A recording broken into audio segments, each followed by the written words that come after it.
Salut, c'est Kyung, j'espère que tu vas bien. Bienvenue sur la chaîne de Hitart. Alors aujourd'hui, on traite la pire erreur du débutant en dessin de portrait. Pourquoi la pire? C'est parce que c'est la plus facile à corriger.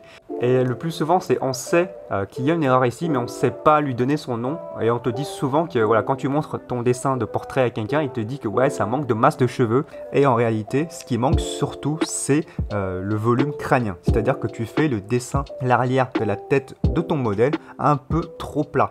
C'est pas de ta faute, c'est à cause de ton propre cerveau. Et dans cette vidéo, je vais te dire pourquoi il interprète mal tout ce qui est volume et comment faire pour ne plus faire cette erreur.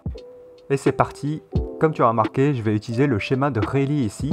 J'explique pas trop à quoi il sert ici, tu verras qu'il y a d'autres vidéos sur la chaîne qui l'expliquent. Mais ici, on va surtout comprendre qu'est-ce qui fait que ton cerveau il interprète mal les volumes.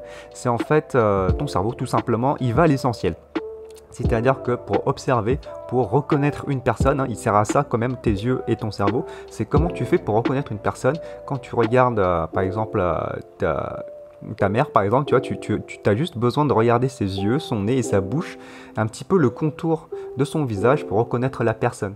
Et tu fais pas attention à voilà, quelle coupe de cheveux elle a, si elle a beaucoup de masse capillaire ou pas. Ça, ton cerveau, il s'en fout un petit peu. Et ce qui fait qu'on le retrouve aussi sur ton dessin. Ce qui fait que le plus souvent, chez les débutants, on ne remarque pas. Ça a été extrêmement mon cas, on ne remarque pas qu'il y a du volume derrière cette masse. Et comment faire pour le réparer ça? C'est qu'on va utiliser, justement, on va dessiner le profil de Rayleigh, de son schéma, et ce qui va te permettre de te rendre compte de ce volume. Et du coup, quand tu commences un dessin de portrait, il faut toujours dessiner une sphère, surtout au début.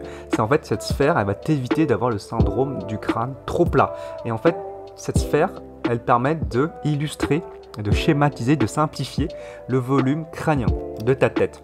Et ce qui fait que quand tu vas placer les cheveux ensuite, en fait, tu vas jamais dessiner les cheveux dans cette sphère. Tu vas dessiner les cheveux sur la sphère. Ce qui fait que tu auras plus ce commentaire d'une personne qui te dira ouais en fait elle a trop les cheveux trop plats. En fait non, t'auras plus ce problème là. Et donc moi je t'invite vraiment à dessiner le modèle de Rayleigh là, de profil. Tu dessines comme moi, tu peux récupérer justement le schéma en cliquant sur le lien en description et tu le recevras dans ta boîte mail. Et en fait tu as juste à suivre et à recopier ce schéma là plusieurs fois. Je te recommande de le faire au moins 2-3 fois et tu verras que tu auras plus ce problème là du crâne trop plat. En plus, il y a un deuxième intérêt à dessiner de profil, c'est t'as pas l'habitude de dessiner de profil justement. Du coup, tu vas pas dessiner ce que tu penses savoir. Hein. Ça, c'est un gros biais cognitif qu'on a, c'est qu'on dessine ce qu'on sait, enfin, ce qu'on pense savoir, ce qui fait que c'est totalement faux notre dessin et on oublie d'observer. Et donc en dessin, ce qui est le plus important, c'est que tu prennes l'habitude d'observer.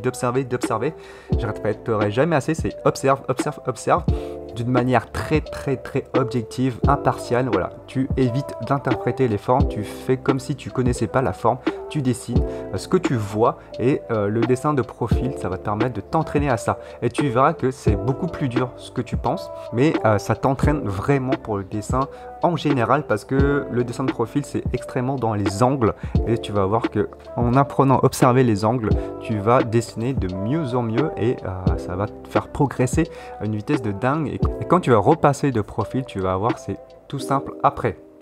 Remarque bien les relations des éléments du visage entre elles, surtout sur le modèle de Rayleigh. Quand tu vas le recopier, pense bien à bien lancer, entre guillemets, lancer la ligne, à avoir des belles courbes qui traversent par exemple du haut du nez jusqu'au bas du menton, de l'oreille jusqu'au coin de la bouche et aussi de l'oreille jusqu'au bas du menton. Tu vois, observe bien les lignes, redessine bien les lignes et voilà, n'hésite pas à tendre ta main bien loin, bien éloignée, tendre, hein, dessiner avec ton bras plutôt et pas dessiner juste avec ton poignet.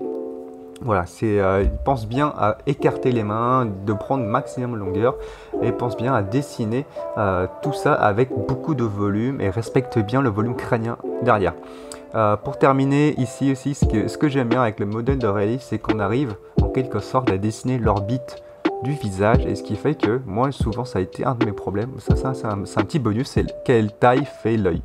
En tant que sculpteur j'ai toujours eu ce problème de dessiner les yeux trop gros, enfin de faire des yeux trop gros, et ce qui fait que tu vois faire le modèle de Rayleigh, le schéma de Rayleigh, ça te permet d'encadrer cette zone des yeux et d'avoir un volume plutôt correct, hein, des yeux qui arrivent bizarrement à la bonne taille. Voilà, moi ensuite après avoir fait le dessin légèrement en bleu, du schéma, je redessine par-dessus avec un feutre pour m'entraîner justement à l'ancrage, même si c'est pas très même si c'est pas très joli ici là, mais au moins ça t'entraîne. Je t'invite aussi à te faire ça, comme ça t'entraîne aussi à suivre une ligne. C'est extrêmement important en tant que dessinateur d'avoir une ligne claire, nette et précise. N'oublie pas qu'on vénère religieusement Sainte-Claire ici là. Le trait clair, c'est ce qu'il y a de plus important à la fois dans tous les arts. Tu verras que dans le cinéma, dans la musique, voilà, plus c'est simple, fin, la ligne claire, nette et précis, c'est ce qui donne de la qualité à ton art et ce qui facilite aussi son interprétation, son observation.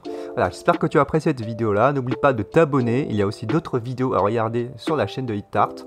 Enfin, n'oublie pas qu'il y a un petit PDF à télécharger, c'est un outil 3D, la tête, pour que tu puisses dessiner la tête dans tous les angles. Donc je t'invite à le télécharger, il y a le lien en description, tu cliques sur ce lien, ça t'amènera sur une page, tu recevras aussi le schéma de Reilly parce que ça fait partie de la méthode.